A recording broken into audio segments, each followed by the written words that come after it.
que llegó, que no se fue.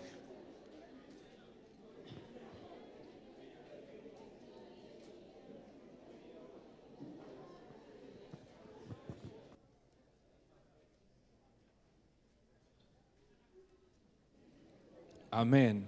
Amén. Un abrazo nomás, un abrazo.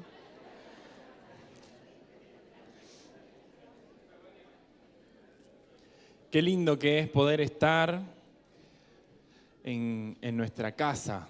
Qué lindo que es poder estar en la presencia del Señor. Qué lindo que es poder decirle a un ser tan maravilloso, tan profundamente necesario para nosotros, que lo amamos, ¿no? Y se me vienen muchas imágenes, muchos refranes, muchos cuentos cortos del humor popular referido a esto de que cuando se casaron le dijo que lo amaba y ya bastaba, ¿no? Pero qué bueno que es poder todos los días hablar con nuestro Señor y los que estamos casados con nuestra Señora también, ¿no? Y decirle que la amamos, ¿no? Y recordar y renovar ese compromiso, ese pacto. Pero no vamos a hablar del amor en esta noche, ¿no? Si bien nos acercamos a Dios y todo tiene que ver con amor, nos vamos a acercar al Señor en esta noche porque en mayo vamos a estar desarrollando muy fuerte y muy profundamente un aspecto que necesitamos para ser inquebrantables, que tiene que ver con desarrollar una espera inquebrantable. Hay un dicho que dice, el que espera, desespera, pero no es nuestro caso, porque nosotros ponemos nuestra esperanza y nuestra espera no en nuestra idea, ni en la promesa de algún político de turno, ni en las palabras de algún galán, en la intención de querer conquistar el corazón de alguna dama, sino ponemos nuestra esperanza y nuestra confianza en la palabra poderosa, real, viva de nuestro Dios. ¿Amén? Y por eso durante este mes yo quiero invitarte, no te voy a exhortar, pero si a vos te parece que va por ese lado, yo te exhorto a que no te pierdas la oportunidad de participar, de estar, de buscar todo lo que vamos a estar haciendo este mes. El Señor de alguna manera lo tenía todo cronometrado. Vamos a estar hablando mucho de nuestro rol, nuestro papel, nuestro llamado como iglesia a esperar. ¿Y de qué manera debemos hacerlo? ¿Sí? Así que si no te anotaste todavía en el seminario, yo quiero invitarte que lo hagas, porque eso también va a ser parte, sin querer queriendo, Dios lo puso ahí hace como no sé cuántos meses a esa materia, y por otro lado había puesto este tema en mi corazón para este mes. Así que entiendo yo, Dios quiere meternos en un proceso de un mes en donde va a reforzar estacas porque quiere que nosotros avancemos en ciertos aspectos de nuestras vidas. Y como, por supuesto, todo tiene una razón de ser y todo tiene una base, hoy vamos a hablar vamos a introducirnos a este tema de la espera, y a este tema de la espera me quiero referir con todo lo que la Biblia dice que tiene que pasar de acá en adelante, ¿sí? Nosotros sabemos que como hijos de Dios tenemos nuestra esperanza inalterable, incorruptible, es nuestra esperanza, dice la Biblia, inmarchitable, no se corroe, no hay nadie que la pueda robar, que está puesta ¿en quién? Ay, se me baja la presión. Nuestra esperanza, todo lo que dije recién, está puesta en Cristo, en Jesús. Amén. Y muchas veces pensamos que tener puesta nuestra esperanza en Cristo es mantenernos mirando hacia atrás, hacia la cruz. Y nuestra esperanza, si bien tiene raíces en la cruz, tiene una proyección eterna para siempre en Él, porque Él vive y Él no quedó en la cruz. Entonces nosotros como cristianos podemos levantar nuestra mirada y podemos decir, ya nuestra esperanza no quedó en el pasado, en el año 30 y pico, cuando Jesús fue crucificado, dándonos libertad, perdón, salvación a todos nosotros, sino que ahora nuestra esperanza sigue estando en poner nuestros ojos en Él, que ya no está en la cruz, ya no está en la tumba, ya no está en la tierra, está a la diestra del Padre Todopoderoso. ¿Sí? Y la palabra de Dios nos va a seguir enseñando, hermanos, y nos va a dar mucho para que nosotros podamos de verdad tener una esperanza inquebrantable o vivir una espera inquebrantable. Saben que nosotros como hijos de Dios somos los que más firmeza deberíamos tener en cuanto a nuestro futuro. ¿Sí?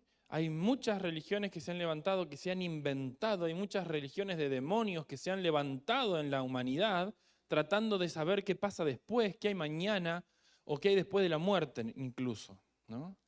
Y nosotros ya lo sabemos. Desde hace varios miles de años en donde ya Dios desde el Génesis nos viene diciendo que Él ya trazó un plan perfecto para volver todas las cosas a su estado original. O sea, Dios no es que está viendo cómo lo va a resolver, ¿no? Vieron que a veces se pasa algo en casa y no sé ustedes, pero de pronto a mí entro en cortocircuito con el Espíritu Santo y digo, esperen, que veo cómo resuelvo. ¿No? Dios no está esperando, no nos está diciendo, espérenme un poquito, denme tiempo para ver cómo resuelvo. Él ya lo sabe hacer y ya está determinado a hacerlo. Pero en esta primera oportunidad quiero que vayamos al Evangelio de Mateo, capítulo 2, versículo 1. Vamos a leer varios versículos de ahí. Porque en este relato de lo que pasó, vamos a ver un patrón, vamos a ver la manera en la que Dios espera que nosotros actuemos en nuestra espera. ¿Sí? Todos sabemos que Jesucristo vino en carne. El Hijo de Dios dejó su trono, dice Filipenses capítulo 2, y se hizo hombre, y un hombre obediente hasta la muerte y muerte de cruz. Y ese hombre dice la misma palabra que cuando murió, ascendió a los cielos, como dije, está sentado a la diestra del Padre, pero que además dejó una promesa, que va a volver. O sea, sus aterrizajes a la tierra, podríamos decir, son dos. Y hubo algunos que tuvieron que esperar la primera venida de Cristo. ¿Sí?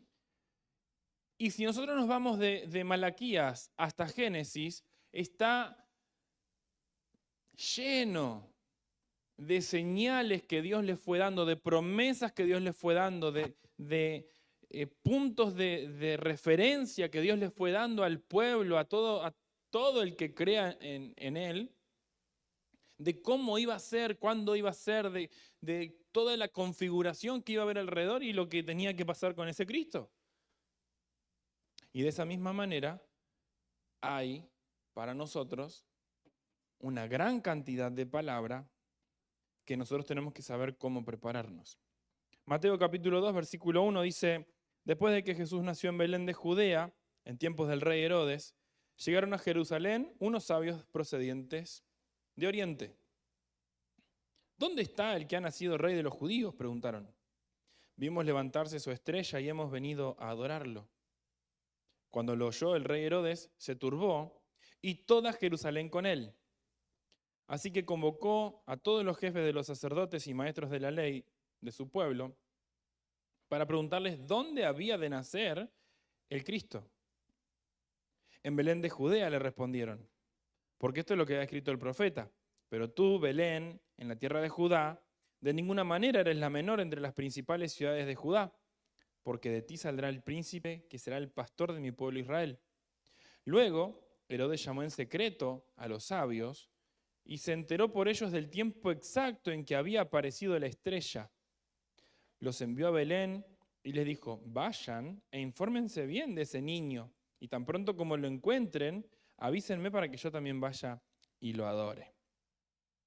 Después de oír al rey, siguieron su camino. Sucedió que la estrella que habían visto levantarse iba delante de ellos hasta que se detuvo sobre el lugar donde estaba el niño. Al ver la estrella, sintieron muchísima alegría. Cuando llegaron a la casa, vieron al niño con María, su madre, y postrándose lo adoraron. Abrieron sus cofres y le presentaron como regalos oro, incienso y mirra. Entonces, advertidos en sueños de que no volvieran Herodes, regresaron a su tierra por otro camino. ¿Sí? Por las dudas, ustedes seguimos en mayo, no estamos en diciembre, no estamos llegando a Navidad ni nada de eso. Pero sin embargo, este pasaje tiene un tremendo contenido en cuanto a un programa que Dios utilizó y va a seguir utilizando, pretende que sigamos utilizando para estar llegando en los momentos oportunos. ¿Sí? Estos sabios que nosotros le decimos los Reyes Magos, ¿no? Tradicionalmente en nuestra cultura, pensamos siempre que son 3, porque eran 3 los regalos que llevaron, un montón de cosas que hacen a nuestro folclore cristiano con esta historia, ¿no? Más allá de cuántos eran y de dónde venían y demás, que eso después lo vamos a ir viendo, estos no eran reyes, ¿sí? No eran personas que estaban en el gobierno, en la autoridad de alguna nación. Simplemente no, pero ese no era su rol.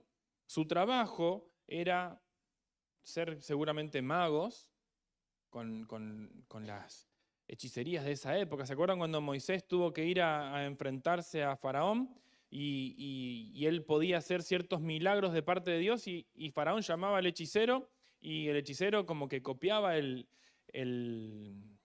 artilugio ahí, ¿no? Era común en la época que los consejeros reales también sean gente que manejara ciertamente las tinieblas, ¿no? Pero más allá de que si hacían magia o no, estos venían de una región que eso es donde me quiero detener, porque es muy importante que nosotros no nos perdamos tantos detalles que tiene este pasaje. En primer lugar dice que eran de Oriente. Y si nosotros nos vamos a la región de Israel, Oriente, muy probablemente se ha estudiado que ese Oriente habrá sido o Babilonia o Persia, dos comunidades muy desarrolladas en cuanto a lo que es el estudio de la astronomía, ¿sí?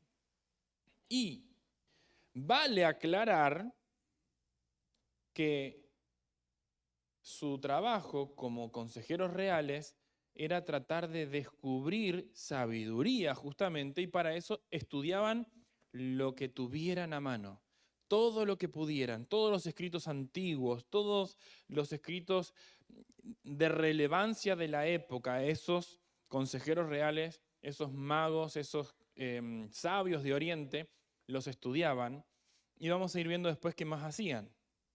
Pero vale aclarar, o mejor dicho, es tal el diseño perfecto de Dios que si estos hombres estuvieron en Babilonia o Persia o de esa región venían, hubo un hombre, tremendo hombre de Dios, que influenció inimaginablemente esa zona unos años atrás de su historia, ¿no?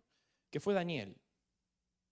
Todos recordamos la historia de Daniel, o gran parte de nosotros. Daniel fue un joven príncipe de Israel que fue llevado cautivo por los babilonios y lo pusieron bajo la orden del rey a que se llene la panza de los manjares del rey y que sea preparado e instruido en toda ciencia. Y ustedes lo pueden leer ahí en Daniel 1, 2, 3, toda su historia. La historia de Daniel tiene una trascendencia significativa porque en Daniel 2:48 nos dice que él fue puesto como el jefe de todos los sabios, magos, hechiceros, todos estos. ¿Qué quiero decir con esto? Muy probablemente estos hechiceros habrán estado, y esto no lo estoy diciendo yo porque a mí se me ocurre, ¿no? Estoy diciendo lo que se ha estudiado y el contexto que se tiene, digamos, como certero ya. Entonces, estos hombres, generación tras generación, han recibido las instrucciones que en su momento, dentro de todas las instrucciones que habrán recibido, las instrucciones que en su momento Daniel dejó las enseñanzas que en su momento Daniel dejó, los escritos que en su momento Daniel dejó y las profecías que en su momento Daniel dejó. Daniel dejó muchas profecías respecto de Cristo en su primera y su segunda venida. Ni más ni menos Daniel 9, 24 al 27, donde habla de las semanas. Porque fíjense que no por nada la Biblia dice que Herodes les dijo, hablando con ellos, llegó a la conclusión del momento exacto en el que la estrella apareció. Tremendo. Y para nosotros es un misterio y tenemos que pedirle al Señor sabiduría y cuando Él lo considere nos lo irá dando, pero Daniel 9, 24 al 27 habla de tiempos y de temporadas, habla de plazos, de semanas, desde ahora del exilio hasta van a pasar tantas semanas, son códigos espirituales que seguramente Daniel dejó la instrucción de cómo debían ser interpretados y estos hombres de Oriente, influenciados por Daniel, pudieron deducir y encontrar para llegar en ese momento al lugar indicado. Conocer la profecía a estos hombres los llevó a dar ciertos pasos que nosotros necesitamos entender.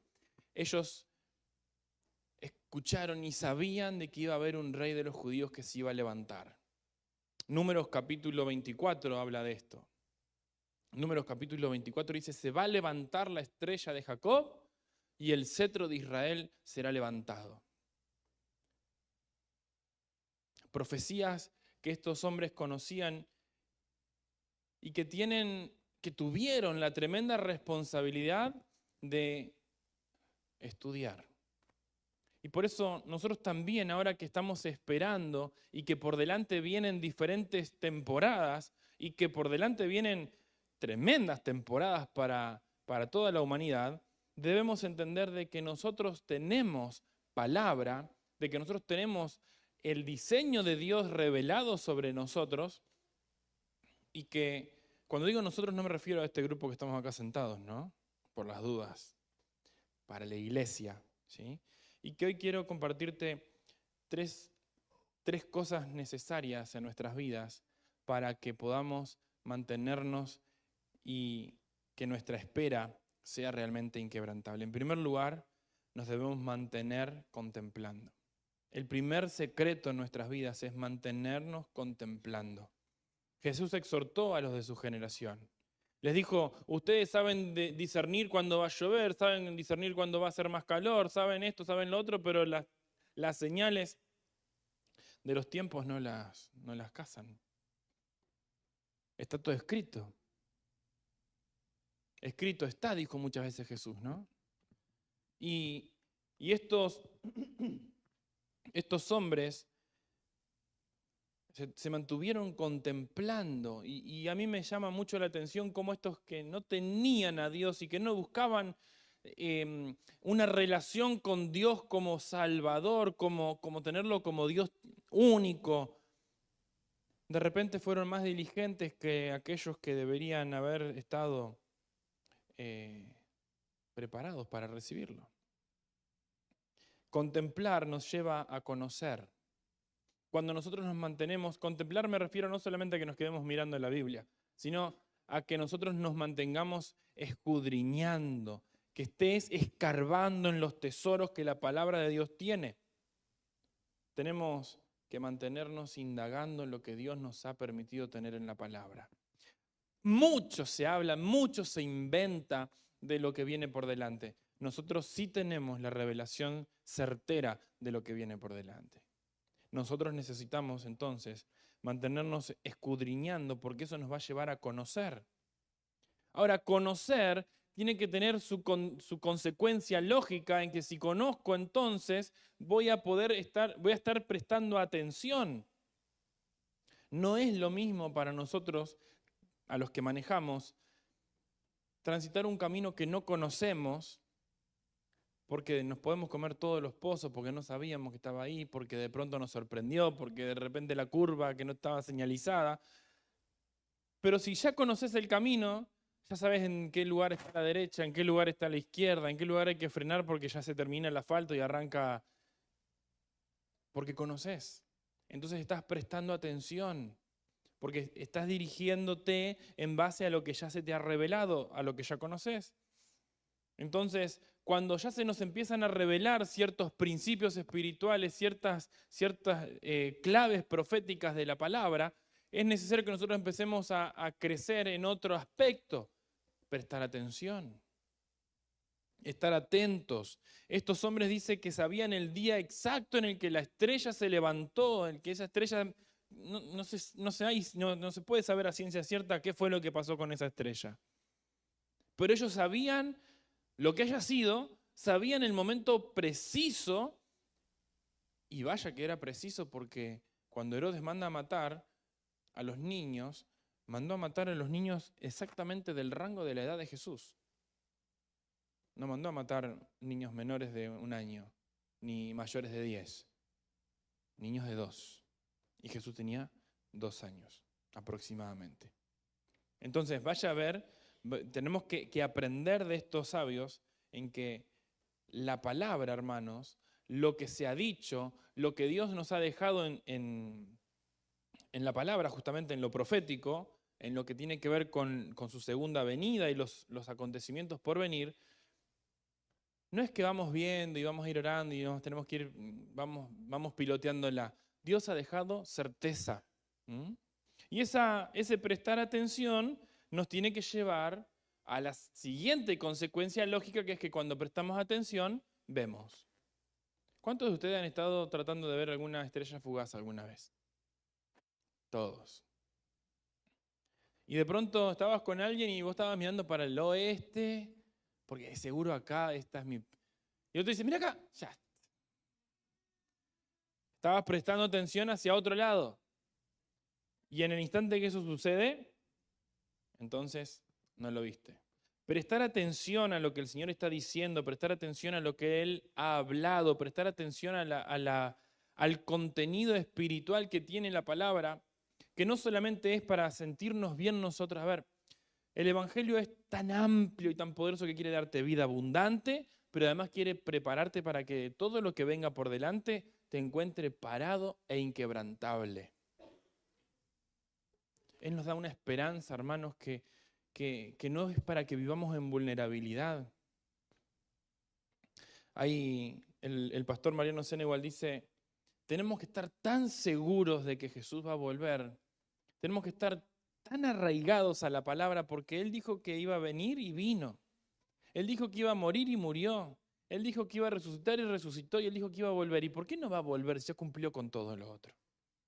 Ahora, también dejó en su palabra que nosotros tenemos que estar atentos, que tenemos que estar mirando, que tenemos que estar vigilando, que tenemos que estar en el tema, en el asunto. Porque de pronto, ver las señales, ver los prodigios, ver las profecías cumpliéndose a nuestro alrededor, terminan siendo para todos nosotros una invitación a ser parte. Porque en este plan Dios no dice, bueno, va a volver Jesucristo y la iglesia. No, la iglesia cumple un rol tremendamente fundamental. Desde que tenemos que prepararnos para ser la novia santa, limpia, sin arruga, hasta que tenemos participación por su gracia en todos los planes que Él tiene por delante.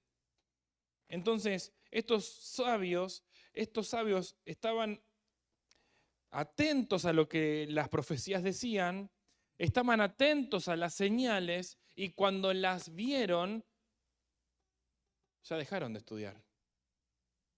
Y empezaron. La segunda actitud que nosotros tenemos que desarrollar es movilizarnos para ser parte del cumplimiento.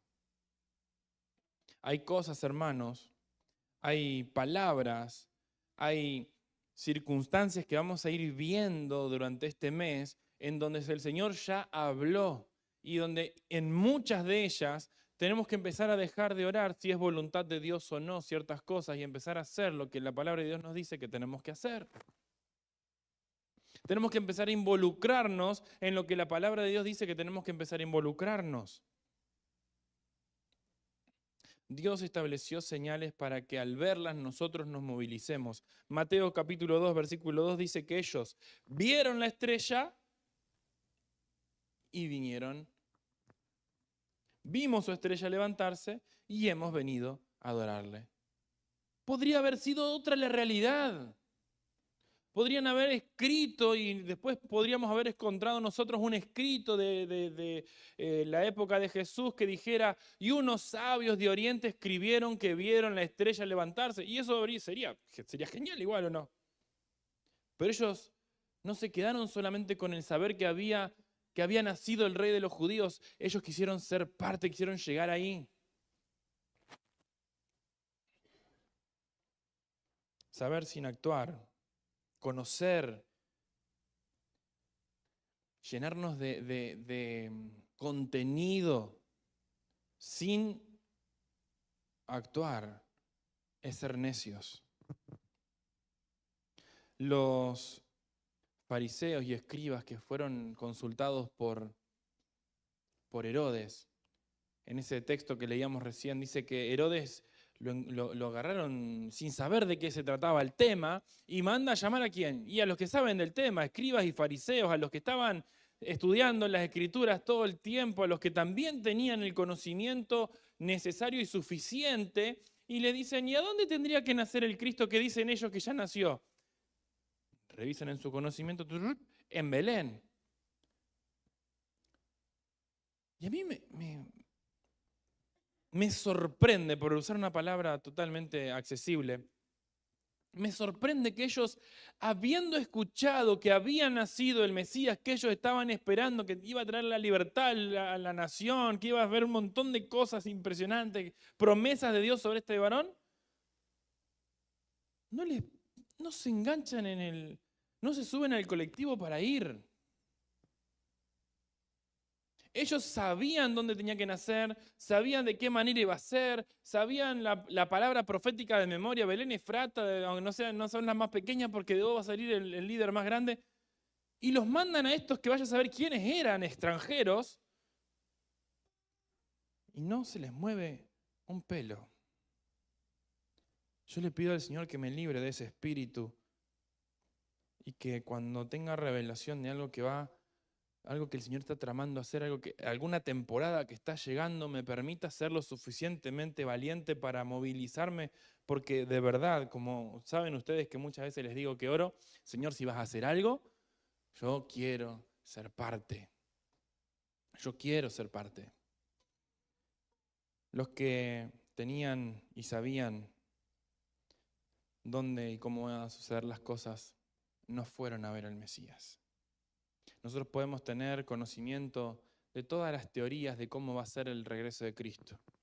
Nosotros podemos tener conocimiento de todos los versículos, los salmos, la expectativa, dónde va a estar el templo, cuántos becerros ya tienen ellos con el pueblo de Israel listos para que se levante el anticristo y cómo va a ser el plan de paz del oriente y qué sé yo cuánto y qué sé yo qué. Pero cuando llegue el momento de tomar una determinación, nosotros quedarnos sin involucrarnos en lo que Dios quiere. Y hoy quizá hoy, lo que te estoy diciendo es, no chino básico, pero por ahí. Pero déjame decirte, el Señor va a ir añadiendo revelación, pero es necesario que entendamos esto. De nada va a servir que nos empecemos a enterar de cosas y de acontecimientos, de profecías de parte de Dios, si no está en nuestro corazón el anhelo que tuvieron estos sabios de Oriente de decir, cuando sepamos, cuando entendamos, cuando veamos, allá vamos a estar. Porque esa es la iglesia que el Señor quiere que tengamos. Ese es el tipo de hijos que Dios quiere que se levanten. Hijos que estén dispuestos a poner sus ojos en Jesús y en su palabra, más que en las circunstancias que se viven.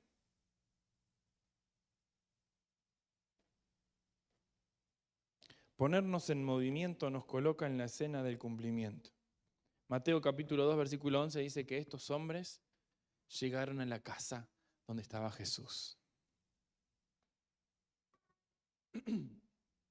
Estos hombres llegaron al epicentro de gloria de la historia de la humanidad solo porque haber estudiado les dio conocimiento y haberse jugado los puso en movimiento para estar en el momento oportuno, en el lugar correcto. Y esto tiene que ver con todas las actitudes y con todas las palabras, y no solo con el regreso de Cristo. Y acá me quiero detener un poquito, hacer un paréntesis. Se puso apocalíptico el pastor. Es parte de lo que es la palabra de Dios y de las promesas que Dios tiene para nosotros. Pero es parte. Pero además esta misma fe y esta misma determinación, hermanos, hermanas, la tenemos que empezar a vivir para todo tipo de promesa en nuestras vidas. De nada, como decía nuestra pastora hace un ratito, de nada sirve que yo sepa que Dios va a prosperar al que es fiel si yo no me juego y empiezo a ser fiel. De nada me sirve que yo sepa que Dios perdona al que confiesa su pecado si yo no me determino a confesar mi pecado. De nada a mí me sirve conocer lo que Dios es, lo que Dios hace, si yo no me involucro con Él. Si lo que yo sé no me pone en movimiento para hacer lo que tengo que hacer. Es necesario que nosotros en este tiempo, en esta temporada, empecemos a dejar de estar conformes con conocer de Dios y empecemos a seguir sus pasos. En muchas oportunidades, si leemos los evangelios, nos vamos a encontrar con frases de Jesús que dijo, la escritura se tiene que cumplir, yo vine para cumplir lo que estaba escrito. Porque Jesús no vino a vivir, Él vino a morir. Él vino a salvar lo que se había perdido. Y nos llama a nosotros a esa tremenda aventura. Y lo más lindo de todo es que cuando nosotros conectamos conocimiento con acción, palabra con fe, saber con involucramiento, siempre, hermanos, vamos a disfrutar del cumplimiento de la promesa. Y es mi anhelo profundo que en este mes nosotros se nos empiece a despertar un hambre, un apetito poderoso en nuestro interior por estar preparados, por estar a la altura de las circunstancias de la iglesia de hoy. Una iglesia que va a tener que dejar de ser una iglesia que consume de la palabra de Dios para ser una iglesia que vive de la palabra de Dios. Una iglesia que cuando escucha que hay una palabra que el Señor está soltando, hay una promesa en la Escritura sobre algún aspecto de la sociedad o de la fe o del futuro, somos iglesias que nos empezamos a involucrar, somos una iglesia que nos empecemos a involucrar. Porque cuando, como les dije, conectamos palabra con fe, vamos a disfrutar del cumplimiento de la promesa. En el versículo 10 de Mateo 2 dice que ellos llegaron en la casa donde estaba María con el niño y se llenaron de gozo. Miren, yo no les estoy hablando a ustedes desde el modelo terminado a los que vienen en camino. Yo también muchas veces sigo luchando con cosas que conozco, con profundidades a las que sé que Dios quiere llevarnos, como si nos ponemos a pensar en el río de Ezequiel. Yo quiero nadar en el río, pero muchas veces quiero mantenerme en la seguridad de mantener el agua a las rodillas.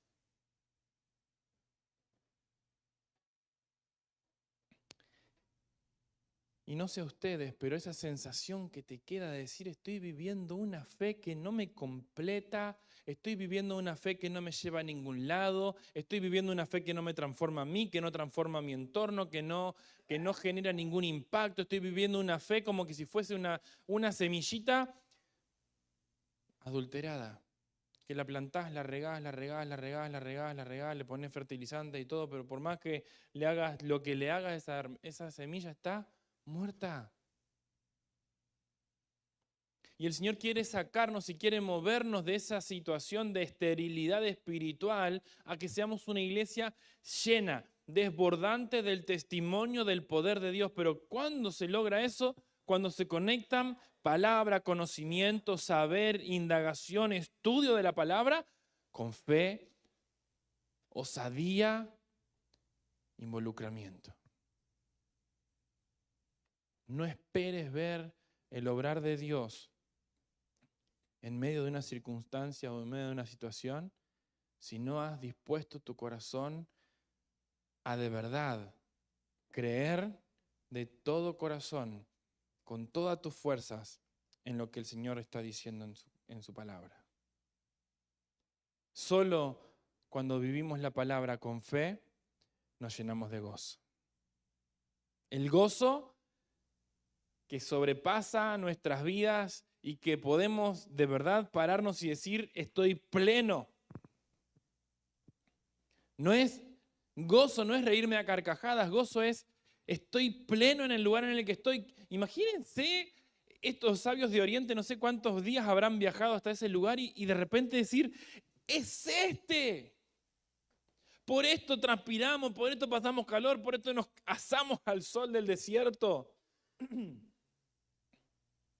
Y muchas veces el enemigo nos lleva a esa fe estéril y estamos haciendo un esfuerzo que es parecido a morir, pero no morimos. Es como que estamos simulando morir, que es más difícil todavía porque tenemos que aparentar que estamos haciendo las cosas bien y que oramos y que nuestro devocional está todo bien y que estamos renunciando. Y encima a ese esfuerzo le sumamos que nunca llegamos a la casa de Jesús en ningún lado, porque es una farsa lo que estamos viviendo. Estos pudieron disfrutar del gozo de saber que lo que hicieron valió la pena. Y en segundo lugar dice en el versículo 11 que ellos adoraron a Jesús.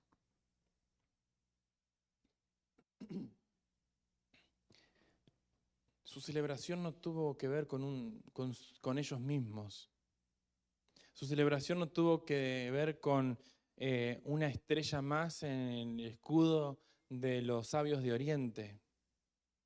Porque cuando nosotros seguimos los pasos, seguimos la instrucción, seguimos la sabiduría de Dios con una entrega suficiente, cuando llegamos a ese lugar, a ese epicentro de gloria, lo que termina sucediendo en nosotros es que no podemos hacer nada más que contemplar a Jesús.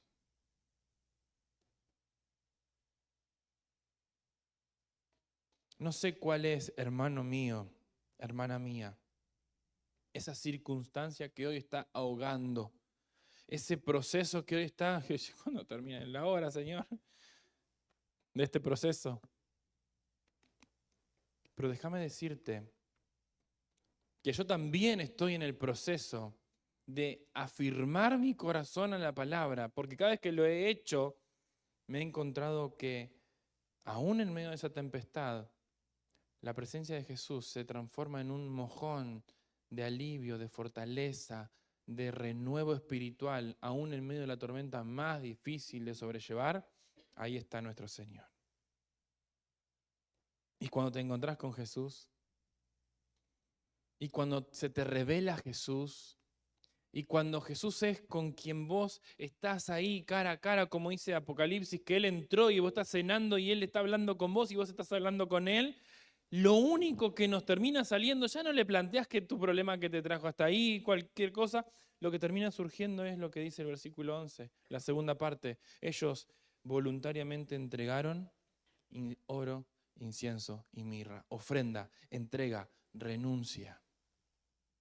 Porque nos damos cuenta de que lo que necesitábamos de verdad no era nada más ni nada menos que la presencia de Jesús en nuestras vidas.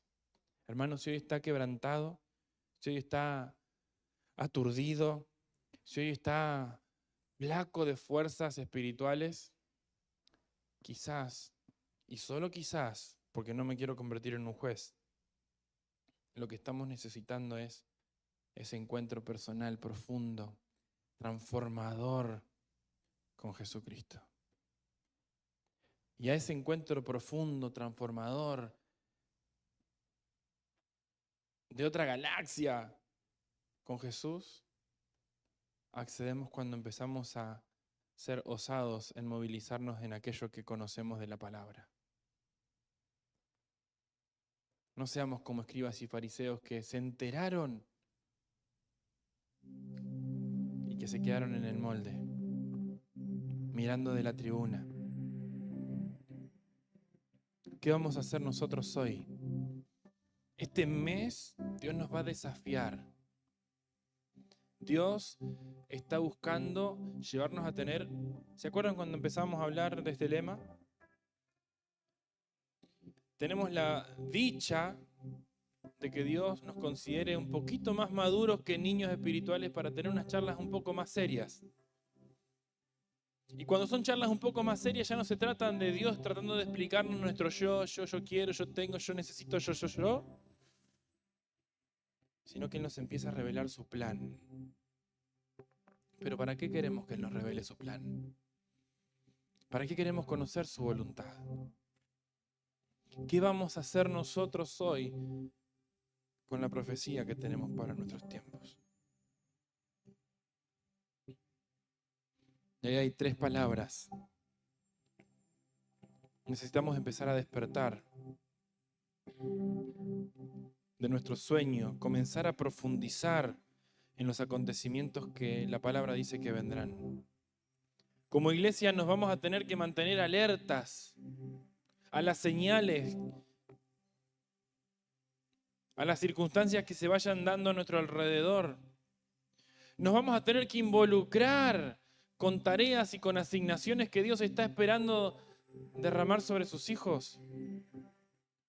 Pero también vamos a poder disfrutar del cumplimiento de las promesas de Dios. Anhelo de todo corazón que tanto como yo empieces a llenarte el corazón de apetito, de deseo, de decir, Señor, yo quiero más de lo que estás preparando para nosotros. Señor, yo quiero conocer de verdad y en profundidad. Ya quizá el enemigo empiece a ponerte en tu corazón la idea de que allá no van a hablar algo que vos sea trascendente para tu vida. Es totalmente trascendente. Prepararnos para la venida de Cristo es prepararnos para todo.